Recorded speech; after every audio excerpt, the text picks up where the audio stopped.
خطبہ نمبر 193، آپ علیہ السلام کے خطبے کا ایک حصہ جس میں صاحبان تقوی کی تعریف کی گئی ہے۔ بسم اللہ الرحمن الرحیم۔ روي أن صاحبا لأمير المؤمنين عليه السلام يقال له همام كان رجلا عابدا، فقال له: يا أمير المؤمنين، صف لي المتقين حتى كأني أنظر إليهم۔ کہا جاتا ہے کہ امیر المومنین علیہ السلام کے ایک عابد اور زاہد صحابی جن کا نام حمام تھا، ایک دن حضرت سے عرض کرنے لگے کہ حضور مجھے متقین کی صفات کچھ اس طرح بیان فرمائیں کہ گویا میں ان کو دیکھ رہا ہوں۔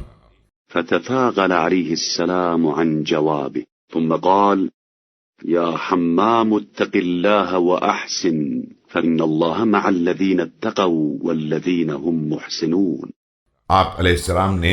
جواب سے گریز کرتے ہوئے فرمایا کہ حمام، اللہ سے ڈرو اور نیک عمل کرو کہ اللہ تقوی اور حسن عمل رکھنے والوں کو دوست رکھتا ہے۔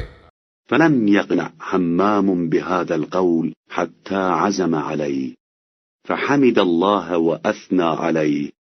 وصلى على النبي صلى الله عليه وآله، ثم قال عليه السلام: حمام اس مختصر بیان سے مطمئن نہ ہوئے تو حضرت علیہ السلام نے حمد و ثناء پروردگار اور صلوات و سلام کے بعد ارشاد فرمایا: